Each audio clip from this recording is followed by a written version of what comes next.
That guy's smart, but he just started. It was a very smart firm, Dreyer and Traub. Killers. They were total killers. They said he's worse than all of them. But people don't know that. They think he's a nice guy, Pam. Not that nice, actually. But he is something. Steve quickly established himself as one of the toughest, smartest, and best negotiators in the business. In 1997, he founded the Witkoff Group, which now owns dozens of the most beautiful and iconic properties in the entire world. He's owned some incredible properties. As a businessman, he's admired and respected by all.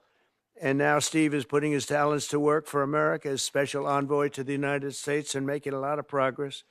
Our country is blessed to have a negotiator of such skill and experience who really selflessly steps up to the plate, puts himself forward all the time. Over the past few months, Steve has already helped negotiate the return of dozens of hostages from Gaza, and they come in and see me, many of them, and they are so thankful to Steve. And also hostages from other parts of the globe. He's met with President Putin, Prime Minister Netanyahu, representatives of Iran, and many other places. He is meeting with people that he never really thought he'd ever meet just a few months ago, and he's figuring it out. It takes him about an hour to figure it out. After that, he's brutal. He does a great job. He's working tirelessly to end the bloody and destructive conflicts, and one in particular with Russia and Ukraine, and where you're losing 5,000 young people a week on average, Ukrainian soldiers, Russian soldiers, and people in towns and villages that are being killed.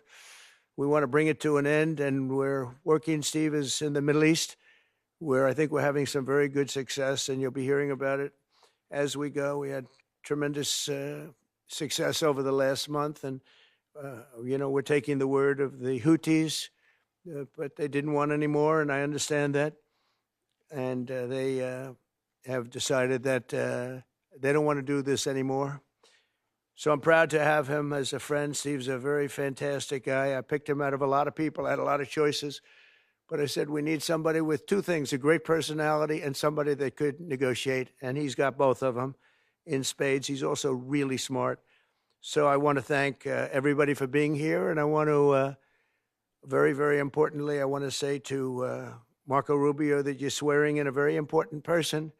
And Steve reports to Marco. I said, Steve, you better do a good job with Marco. He will fire you so violently you have no idea. But Marco, if you could administer the oath. Thank you very much, Marco. Thank you, Steve.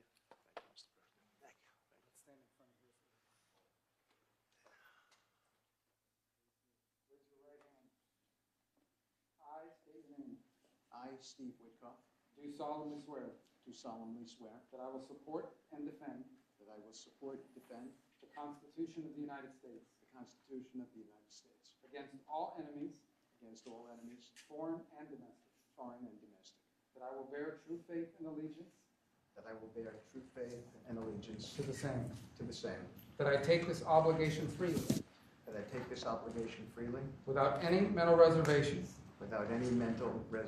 or purpose of evasion, and that I will well and faithfully discharge the duties of the office on which I am about to enter.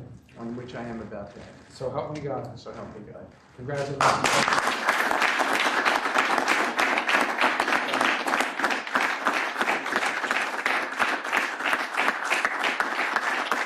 Do you have any... Good job. Thank you, Marco. Any questions for Steve? Mr. President, do you have any reaction to the attacks between India and Pakistan? No, it's a shame. We just heard about it just as we were walking in the doors of the Oval. Just heard about it.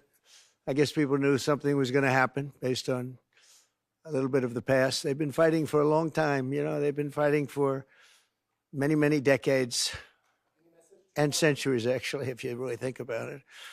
No, I just hope it ends very quickly. Mr. President, are you considering adding a stop in Israel during next week's trip to the Middle East? And also, what's your reaction to Israel's plan to reoccupy Gaza if there is no ceasefire? Well, the plan we haven't talked about, but we're not planning on stopping in Israel. But we will be doing it at some point, but not for this trip. Mr. President, there's a report that the UK is offering various trade concessions What's your response to that? And Who? What? The United Kingdom. Yeah. And can you also say if you were discussing tariffs with Mr. Arnold? And what about the United Kingdom? They're offering various trade concessions, apparently, cars, steel, digital services. They're offering us concessions? Yes. I hope so. President, you're saying that They do want to make a deal very And badly. Did you say your guests here, are you discussing tariffs or business? No, I think that United Kingdom, like every other country, they want to be go shopping in the United States of America. China wants to, very much wants to make a deal. They all do. But yeah, I would say that every country wants to make a deal, and not the ones they had in the past where we were like, look, we were being ripped off by every country practically without exception in the entire world. And those days are over. Those days are over. And, I said before in our meeting with the new and very talented Prime Minister of Canada that we have some very big announcement to make. It's not about trade. It's about something else, but it's going to be a truly earth-shattering and positive development for this country and for the people of this country. And that'll take place sometime within the next few days. Are there any plans for Mr. Witkoff to travel once again to Russia? And as you mentioned in your remarks, he's traveled to Russia on a number of occasions. He's met with President Putin. What type of progress is being made as it relates to all of those visits that he's made to Russia? I think a lot, because I think Russia wanted to take all of Ukraine and they've stopped. That's a lot of progress. It's small. It's a portion of Ukraine. But no, I think a lot. I think if we weren't here, they would be right now fighting to take the whole country, and they're not doing that. So I think that's a lot of progress. Mr. President, please. Does it frustrate you that Russia continues to attack civilian areas inside Ukraine without any reservation? It leads to scores of casualties almost on a daily basis. I don't like anything about that war. It's a war. I don't like anything about it. And I'm not happy with that. No, not at all. Not even a little bit. Yeah. Mr. President, you said the Houthis are backing down. We're seeing conflicting reports that they plan on continuing to attack Israel in support of Gaza. Does that change the equation? No, I don't know about that, frankly. But I know one thing: they want nothing to do with us, and they've let that be known through all of their surrogates, and very strongly. Mr. President, you said that all hell would break loose if the rest of the hostages weren't released. Is there a hostage deal that's imminent? And are you talking to Netanyahu right now about their plan to level the rest of Gaza? We're talking to him about a lot of things right now. This is really crunch time. I would tell you, for Iran and for their country, this is a very important time for Iran. This is the most important time in the history of Iran for Iran. And I hope they do what's right. I'd love to see a peace deal, a strong peace deal. They cannot have a nuclear weapon, but I would say that this is the single most important period in the history of Iran, which is a long history. And we want it to be a great country. Let it be a tremendously successful, rich country. They have everything you need. The people are incredible. They have vast amounts of oil and assets. We want it to be a successful country. We don't want to do anything that's going to get in the way of that, but they can't have a nuclear weapon. And if they choose to go a different route, it's going to be a very sad thing. And it's something we don't want to have to do, but we have no choice. They're not going to have a nuclear weapon. They're not going to have a nuclear weapon. Do you understand that? Okay. With regards to the Houthis, have you told the military to stop attacks against the We Houthis just, as of now, or? yeah, we just informed them a little while ago, Okay. and all action is stopping. Some people probably haven't heard yet. There are various people in various rather strategic locations, but by this moment, they should just about all know, Marco, I think, that the attacks are going to stop both ways, and that's pretty much it. But we've just informed everybody just a little while ago. To attack Israel, which you said he didn't know about, but if they continue to attack Israel, just not attack. Well, I'll discuss that if something happens. Okay, if something happens with Israel and the Houthis. Yeah. Announce later this week. Well, I can announce all of them now. I could announce 50 to 100 deals right now because, I'm the shopkeeper and I keep the store. And You know, I know what countries are looking for, and I know what we're looking for, and I can just set those terms, and they can go shopping or they don't have to go shopping because everybody wants to shop here. This is like a beautiful store. This is like one of Bernard Arnault, or maybe I should say Alex, even more importantly, Young, the future. But Bernard's an honor to have you. We'll have a meeting after this. But he has the greatest stores in the world, and they want to shop. Our country is the greatest store in the world of that kind, and everybody wants a piece of it. And they took advantage of us for years because we allowed our presidents allowed it to happen. You know, I don't blame China, and I don't blame Vietnam, and I could name every single country all the way up and down the line, South Korea. Every single country took advantage of us without exception. Japan, these are friends of mine, but they took advantage of this country. They ripped off our country, selling us millions and millions of cars a year, and we sold them none. We weren't allowed to sell them a car. They took advantage of us. I don't blame them. I blame the people that sat behind that desk that allowed it to happen, but I don't allow it to happen. I didn't in the first term, but this is a much stronger position because we're the greatest economy in history in our first term. Stock market was up 88%, and we had numbers much better than that. But this is going to be, I think, a much better term, and I think the tariffs are coming in, starting to come in.